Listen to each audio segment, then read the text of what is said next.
Okay, good morning. Old Tam here with Old Tam Links Golf. Welcome everybody to our interview section. And Scooter, I think you're going to kick things off. I am. Today we've got Ciaran Fitzsimons, a gentleman from Ireland, who's going to tell us a lot about planning trips and playing golf. And we're going to just call him Fitzy because that's what he seems to go by most and it's easiest. So I'd like to introduce Fitzy, our Irish friend who is very knowledgeable on the travel aspects and the game of golf. Fitzy, take it. Yeah, cheers, guys. Actually, I just left Portrush Golf Club about 8 hours ago.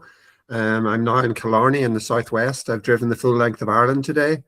So I'm just through the door about 5 minutes, and it's a pleasure to share my experience with your listeners and yourselves on Ireland and travel to Ireland. So I'm very open to any questions and to share anything that you'd want to know about traveling to Ireland and Scotland. And actually, maybe at the end of this, there's a chance that you could maybe leave my details, because there's nothing makes me happier than helping people, whether they're traveling with the company I work with, which is Carr Golf in Dublin, or just traveling independently. As Scooter knows, it's a joy for me to support people and help them with regards to golf courses, restaurants, places to stay. And it's not that I just get sheer joy from helping people and doing that, coming to my country. So that would be something that I would love to be able to do for any of your listeners. Sounds great, Fitzy. That's fantastic. And first off, great to see you again. It's been about a year. You know, we got together for coffee at Ballybunion last May, I believe it was, and met you. And first off, I'm jealous. I wish I would have been playing Royal Portrush today. It's one of our favorites because it's not only is it a beautiful course, but it's fun to play, isn't it? It's just a joy. Yeah. It's, I mean, the big question living in Northern Ireland is people always ask me, especially American visitors, they say, Fitzy, what's your opinion? Which is the best, Newcastle, Royal County Down in Newcastle, or Royal Portrush? And the only way I can really kind of answer that question, boys, is, and it's a real man's answer. Miss Venezuela and Miss Brazil are sitting at the bar, and you ask me, Scooter, which one's the prettiest? I really can't answer the question. Both of them are just outstanding. We're all Portrush and Royal County Down. Portrush this morning, the sun was shining when I left. It's still shining here in Killarney today, so we're getting a really good spell of weather. And I've been doing like trips for over 5 years to Ireland, and really in all that time, guys, I've never had a single day in my 5 years where the guys couldn't go out and play golf. So we do have a reputation for rain and at times wind, and that's true, but I've never had an unplayable day in all my trips that I've done with as concierge to groups in Ireland, which is interesting. That's a great track record, and that's a good segue. Let me and great analogy on the two courses. Awesome analogy. So let me just take a half step back, Fitzy. Tell us, you know, I think describing what you do as a concierge, I believe that's Scooter's dream job. So maybe we'll send him over there to spend a few months with you. But how did you come about, you know, what give us a little bit of your background and how you found, you know, where you are now? Yeah, so I've always had a real love for golf. Living in Ardglass in County Down, our mothers and fathers used to give us a little bit of money in the morning. We'd head off for the day. We would play until we were tired, and even when we were tired, we would lie down on the course, 12 years of age, and you would just keep playing until it was dark. Your parents knew you were safe, and we were happy, and we just played golf until we were literally exhausted. So it moved on from then to my career moved into school teaching, mainly the main attraction, even though my father, grandfather and great-grandfather are school teachers, the main attraction was the long holidays for me to play my golf and play the tournaments and the amateur tournaments in Ireland. So that was a real fun period of my life. And then I moved on from there to getting involved with both coaching Special Olympics golf, which was very fulfilling, and helping the young elite golfers in Ireland by mentoring them and being captain to their teams. So in the middle of that, I took a year's break from teaching in my career of 30 years and went caddying for a couple of years on the European tour and into Australia and New Zealand, which was fun. And then I met Marty Carr at a great tournament in Waterville called the World Father and Son. That's a tournament that's been running for nearly 40 years now. It's a magnificent tournament, and I was lucky to be invited to that for nearly 15 years. And at that, I met Marty and became good friends. I think our friendship was ignited by the fact that I, at home in Ardglass, had a little lobster boat and was fishing lobsters and would bring lobsters down for the dinner in Waterville when I met Marty.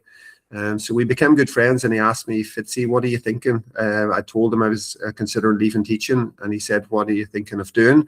I jokingly said, Marty, I'd love to do your job. I think it's the ideal job. And he said, yeah, go for it. You're very welcome to have a go. And the next day, or when I got back to the school that I worked in, I said, that's me.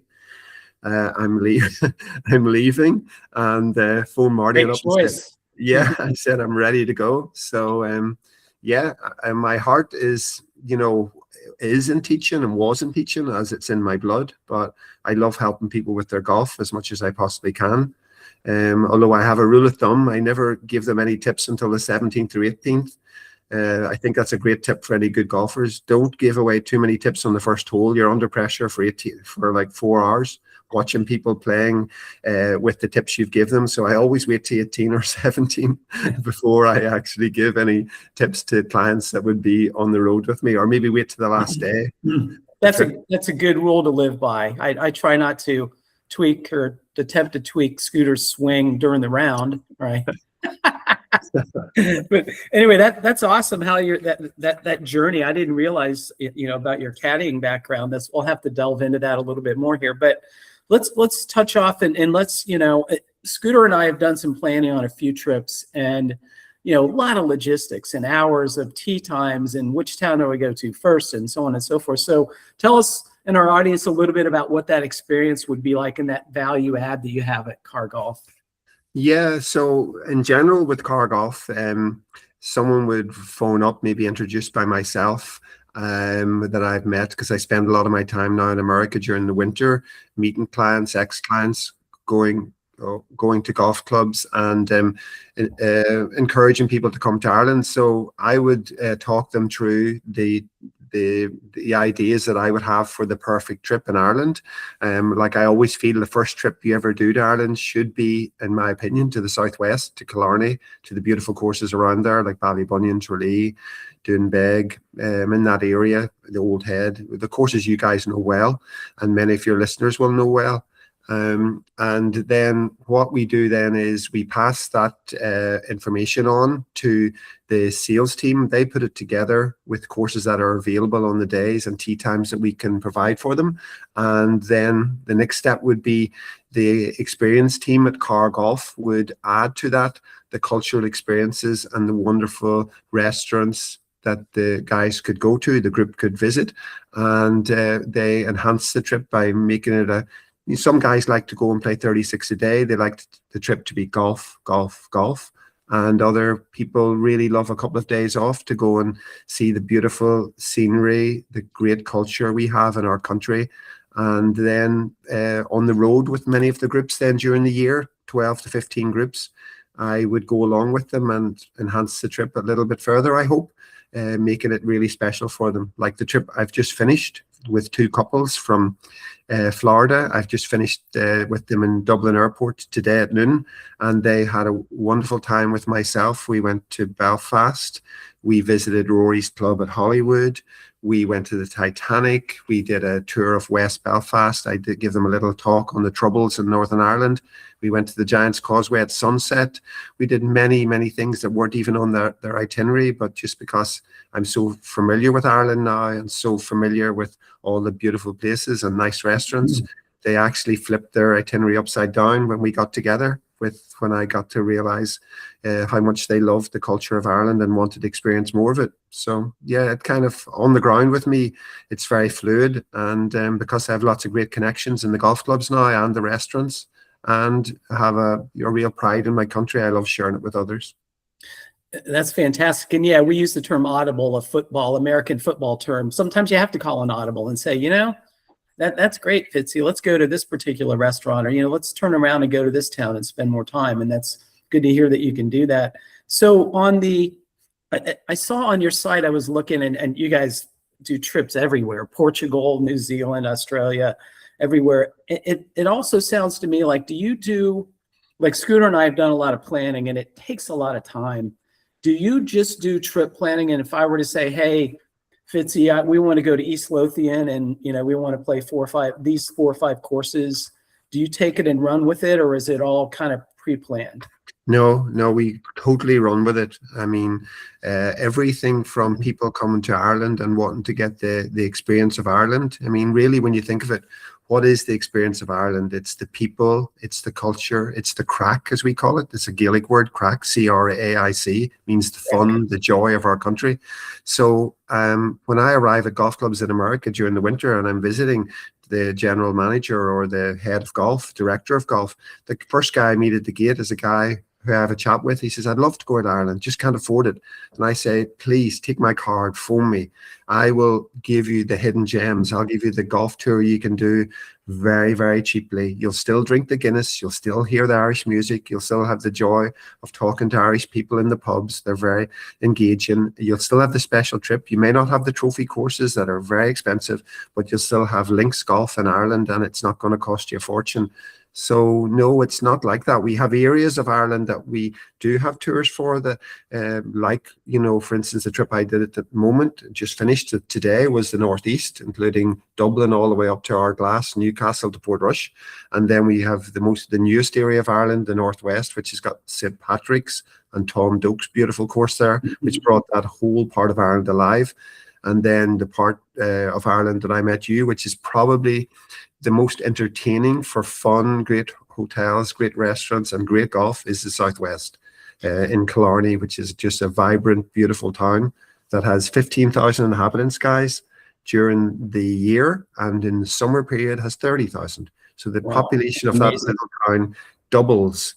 And the normal accent that you'll hear, other than the Irish accent, is you guys. It's you're so welcome. You're so popular there, and we really, honestly, are so happy to welcome American guests to Ireland. They've been doing it for a lot longer than Northern Ireland, because remember, we have had the troubles there in the past, and all that's behind us now. But they've been doing it for 70 years, boys. We've only been doing it for maybe 25. Like in Portrush 30 years ago, there was only 6 visitors a day, maybe 10, 20 on a big day. Now it's, on certain days, it's from 7 in the morning to 4 in the afternoon.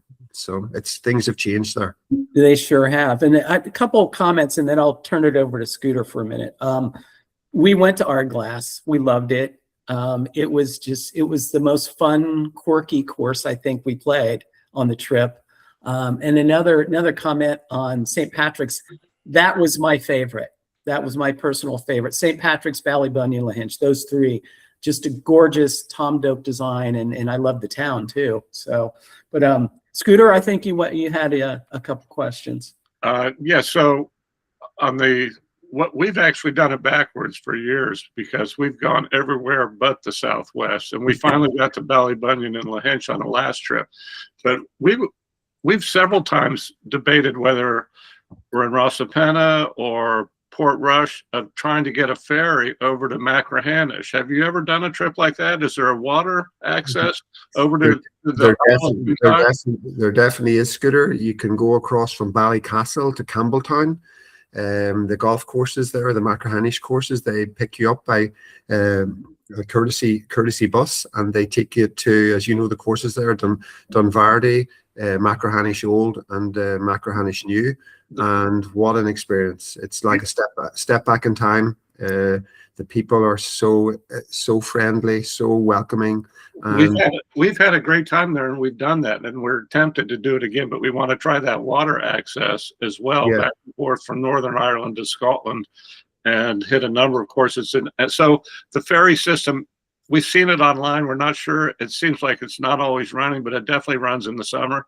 It does run in the summer, but the Irish seas can be quite rough at times. So, but I mean, if you're stuck for an extra day on that side, I mean, there's so many wonderful golf courses. I mean, Portrush have just done their revamp of the Valley course, or as they call it up there, Rathmore, where Graham McDowell has been a member all his life, where he originated from. So if you were stuck up there, you've always got Castle Rock, Ballycastle, courses that you could just go in at last minute and play. So yes, but when you think about it, Royal Portrush, you need to book like a good 15 months in advance. But there's other beautiful little courses up there that you could have a game if you did have to stay an extra day. And it's a great trip. Imagine going to Raw County Down, Ardglass, Portrush, and then going across for a few days to Machrihanish. It's just a dream trip. That's a great, yeah, that Scooter and I has actually thought about that. Yeah. And so in that area, we noticed that like Bushfoot, we'd never heard of, and that's a little 9-holer. Yeah, awesome. And I assume there's some other nice 9-holers. Like one of my first trips, I was down in Western Ireland, and I found Mulraney, awesome. which is an awesome little 9-holer on Clew Bay, full of sheep and wire fences. I'm wondering, we tried to get on Crick Island as well, but we just drove there without a reservation and they were booked. So I know there's a lot of little gems. I'm wondering if there's any other 9-holers you know about that are really tucked away in Ireland. Yeah, there's a gorgeous 9-hole course at Castle Rock. So they have their main golf course, and then they've got their 9-hole course, which you have full access to at any time if you were up there and you needed if you had an early tea time in Portrush, for instance. It's a great afternoon play.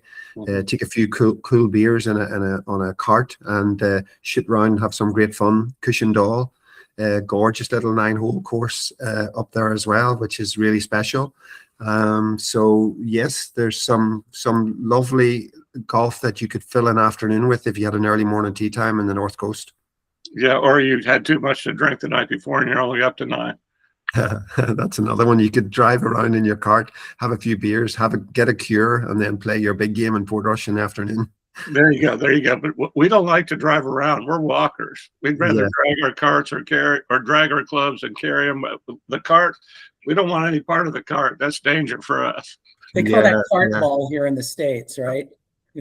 Yeah, I was more thinking of the ice bucket with the beers, boys. Yeah, that's what I thought. That's what I thought.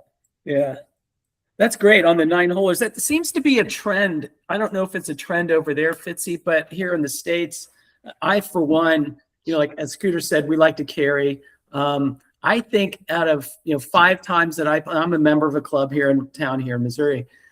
Out of 5 times that I play golf, I would say maybe 1 out of those 5 I play 18 holes, typically when it's cooler and not 95 degrees.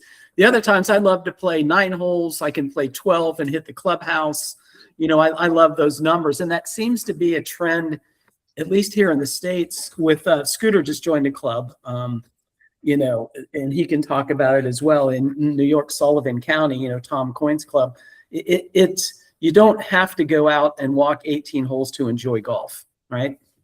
Absolutely.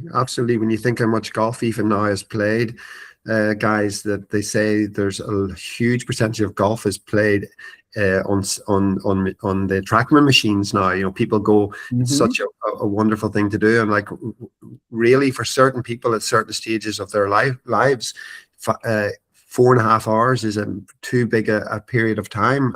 If you've got young children and you want to keep your game, 9 holes is ample. If you're well on in years and you struggle but you love the walk, maybe 18 holes is too much. So I'm right behind you there. 9 holes often is a beautiful thing to do. Like I'm in Killarney today. Once I finish speaking to you guys, I'm going to go out and Killarney Golf and Fishing Club for a game. They have 2 18 holes here, Magical, Killeen, and O'Mahony's Point, home of the Irish Open here on 5 occasions. And they have a little 9-hole course across the way. I paid $20 and I go out there this evening for 9 holes. It's nothing nicer. It's plenty after an 8-hour drive from Portrush. Absolutely. Just get out and stretch, right? Exactly. I wanted to ask you about a couple destinations. So for speaking of your company, Carr Golf, Portugal's not a place that I think of when I think about golf. Is that, I have not been there. I've been to Spain and everywhere around there, but I know that it's a beautiful country. Tell us a little bit about the courses in Portugal. Yeah, well, the thing is that only in the last 3 months, to be honest with you, have Carr Golf put Portugal on their radar. They've been researching it for 2 or 3 years, and a lot of our clients in America are asking about going there. So they've done a lot of work, sent a lot of guys over there to check out the best golf courses. So, you know, growing up, I was like a school teacher, and I didn't really have access to Portugal the way many of my friends had, or maybe the retired guys at the golf club that in Ardglass would tell me about. So I always had this romantic idea of going there. So I haven't played a lot in Portugal. So I have visited the Lisbon area and played some courses there, but it's not a place that, you know, like, I mean, for instance, I could tell you every hole and every course in Ireland of the trophy courses. If you said to me, what's the 9th hole in Portrush or the 12th hole in Ballybunion, I could give you a description of the week, the great and the wonderful holes in Ireland and all those courses. But Portugal is a beautiful place to go.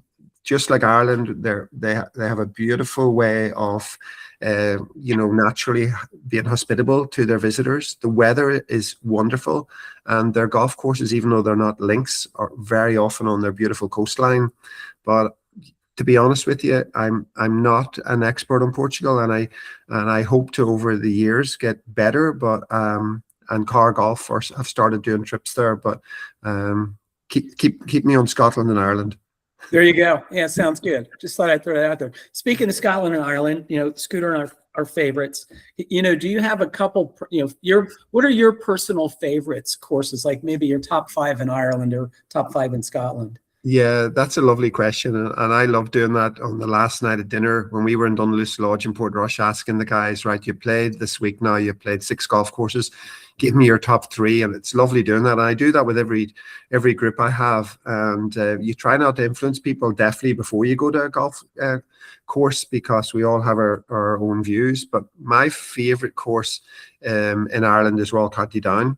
I mean, even though I've played it maybe 200 times, I still get goosebumps on my arms when I stand on the first tee. I still get that feeling, the same feeling you have when you're on the first tee at St Andrews.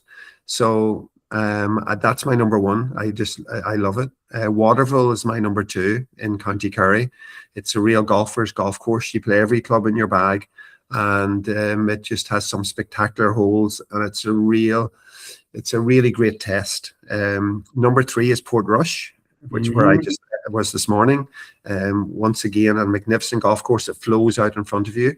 The people up there think it's better than Royal County Down because it has very few blind shots, whereas Royal County Down has up to 11 blind shots. But as the famous Jack Nicklaus said, once he played it the second time, it was his favorite course in the world. Once he knew where his bailouts were, once he knew what was over the top of that mound or sand dune in front of him, he just fell in love, like really in love with it. So, sorry to interrupt, that'll probably happen with Scooter and I. We've only played it once. I thought it was fantastic, but my initial thought was it's brutal. It's tough because of those target shots and blind shots. Yeah. So then after that, Ballybunion is the one course in the southwest where I am today that I would love to join, because it's just sometimes you get a golf course that suits your game. It's very tight. The par 5s are quite short. You have to hit it very straight, and you have to pitch and putt really well. So sometimes you get a course that really fits your game. So I love Ballybunion. Unique golf course because on the back 9, even though people talk about the Tralee back 9 on the southwest, and Arnie said God designed it, even though he worked and designed the front 9, I believe, in my opinion, the back 9 of Ballybunion would match any back 9 anywhere in Ireland. It's amazing. I agree. And to think that sandwiched in between 11, which is Tom Watson said it was the greatest hole in world golf, and 17, which is a magnificent dogleg. Close to heaven. Par 4, exactly, with the seat close to heaven on top of the tee. I think that sandwiched in between that, you've got 5 holes with no par 4s. Isn't that incredible? 12's a par 3, 13's a par 5, 14's a par 3, 15's a par 3, and 16's a par 5.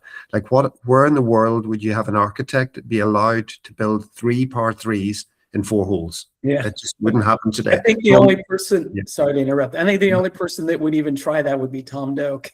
Yeah, I was just going to say that. So that's my number 4. I'm sorry for being so long-winded about it. No, it's unique. It's unique. I mean, hitting over that graveyard on the first is incredible. It's just, you know, you just can't believe that on the first hole of a golf course, you're hitting over the edge of a graveyard. It's just an amazing tee shot. And then the 5th course is, like, maybe you guys aren't familiar with, but I love it. It's Ross's Point in County Sligo. One we want to get to on the next trip. Absolutely. We heard that from many locals. I would say if Tom Doak came over and did a tour through the west of Ireland, they would embrace him at all those golf clubs, because the fact that he did such a good job in St. Patrick's has brought that whole part of Ireland alive. I mean, from Donegal Golf Club, where Paul McGinley has done the changes, on down then to Sligo, Ross's Point, Enniscrone, Carn, that coast has really come alive with the fact that Rossapena has brought itself to another level with the Tom Doak course. But one thing I wanted to say to you guys, that my favorite golf experience in Ireland, like if I had one game to play tomorrow and somebody said, Fitzy, it's your last game, where do you want to play? Is it Royal County Down? Is it Waterville? Where do you want to play? It would be an evening like now at the Old Head of Kinsale. That would be where I would go.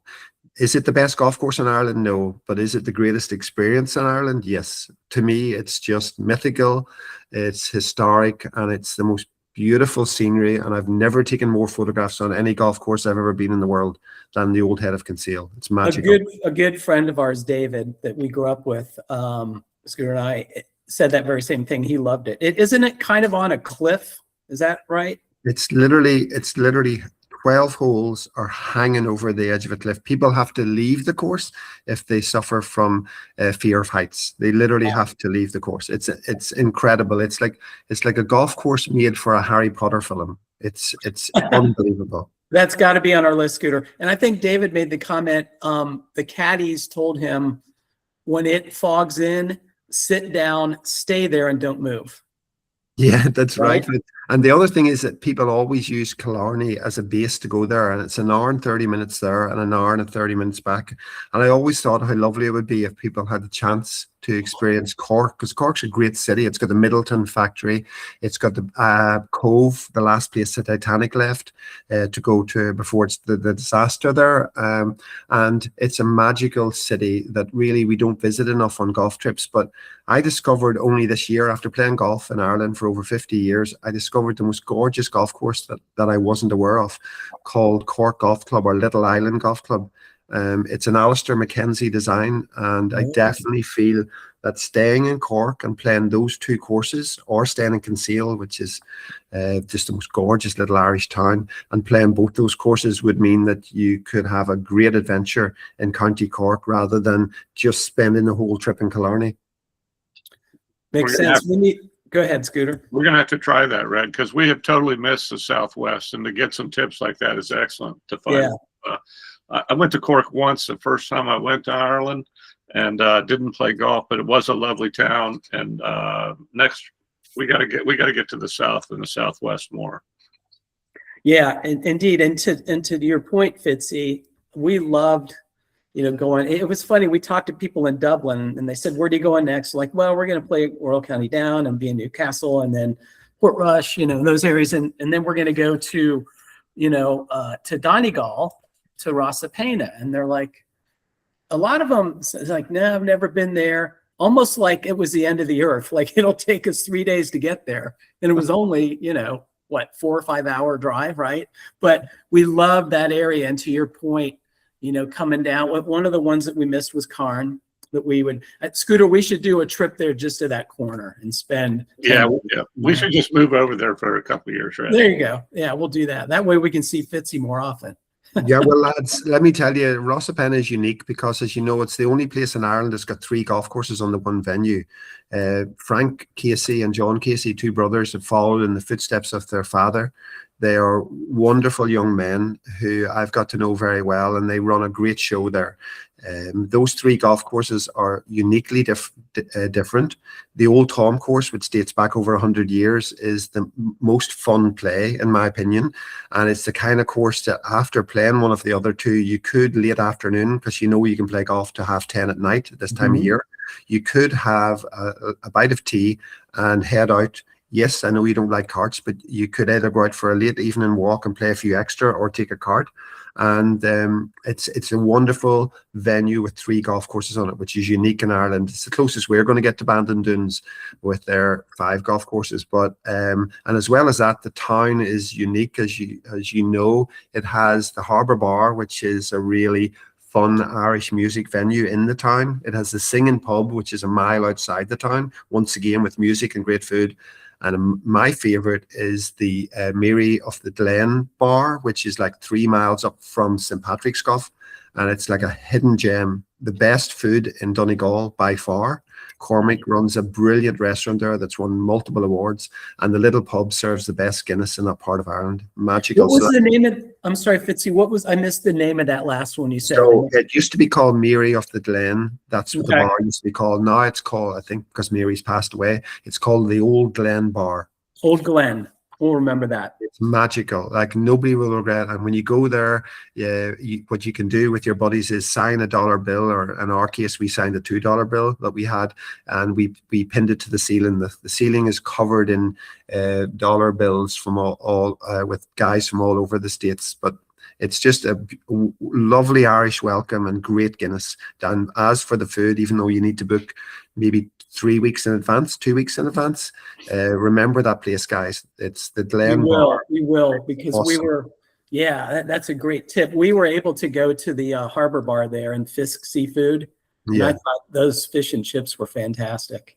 Yeah, they're gorgeous. The fish tacos, the fish and chips. I had the fish tacos. Yeah, me too. They're awesome. Like, I mean, we kind of measure our restaurants in Ireland by the quality of the fish and chips, and we measure our pubs by the quality of the Guinness. So in a small village, like my family have owned a pub in Ardglass for 175 years, way back. Okay. And if your measure there is your Guinness, if your Guinness went downhill and wasn't as good as normal as it should be, guys will move. They'll just move, and yet the next weekend, the next door pub will be filled. So we measure our restaurants by the fish and chips, and the legendary places in Ireland for fish and chips would be Vaughan's Seafood Bar in Lahinch. It's legendary. We saw Vaughan's. Yeah. We didn't eat there, but. Yeah, there's also Morton's in Ballycastle, where the boat comes up to the front of the restaurant. The fish comes off the boat straight into the restaurant, and it's a legendary place for fish and chips. And in Ardglass Golf Club, so if any of your listeners know their history, they'll know that the troubles in Northern Ireland, we had the hunger strike way back, and there was real difficulties in our country, and the leader of that whole push at that time to give prisoners in Northern Ireland the rights of prisoners of war, the main instigator of that was a guy called Bobby Sands, if anyone knows their history, and his son Jared is the chef in Ardglass Golf Club, and he's the most wonderful chef, and the seafood there is incredible. In the old castle, 1405 castle in Ardglass Golf Club, the food and the seafood there is exceptional, and the chef, interestingly, is Jared Sands. We were able to have lunch there. Were you? Yeah. Interesting that Bobby Sands, the hunger striker, right? His son is now an excellent chef. I know it's a wee bit of irony there, Scooter, a little bit of irony, but yeah, they're troubled times, so we don't really make fun of them. We don't make fun of those times really, because there's certain things you can joke about everything, but there's certain things we don't joke about in Northern Ireland. But yeah, it is. There's a bit of irony there. Yeah. So Fitzy, we're winding down a little bit here, but I had a couple more things I wanted to run by you. You're a concierge. You probably log a lot of hours behind the wheel for, can you have any stories about driving in Ireland and what it's like?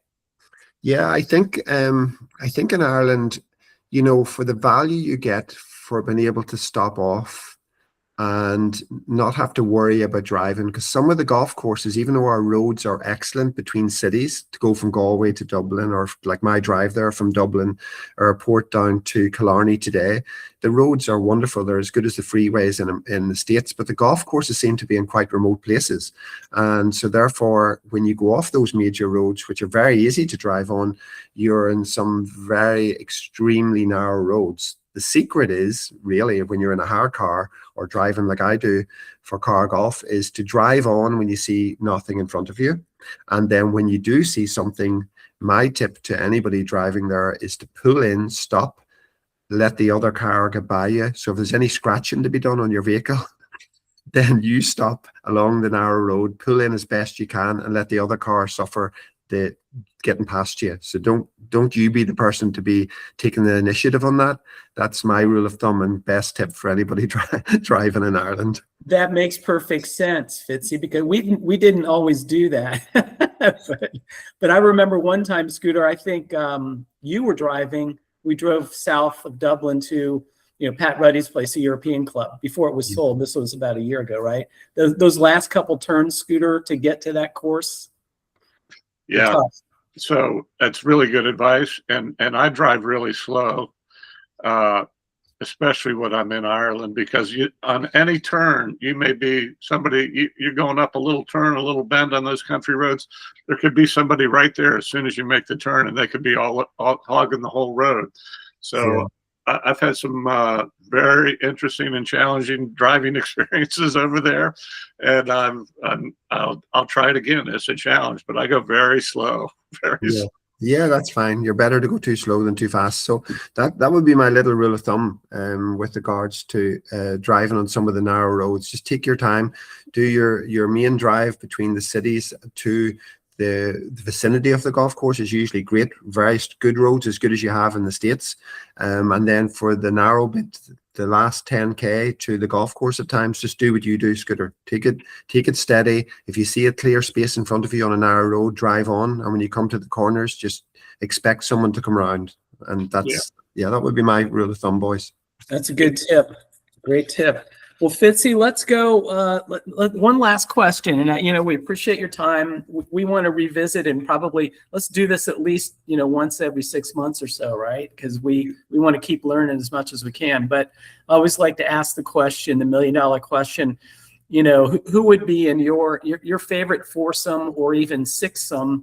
Who would those people be? Present, past. Give us your idea who you want to play with. Yeah, so that's such a great question. I think emotionally it would be my two sons and my dad. My dad if there was a possibility, my dad just passed away in January, and my son is caddying on the DP World Tour, so he's only home on occasion.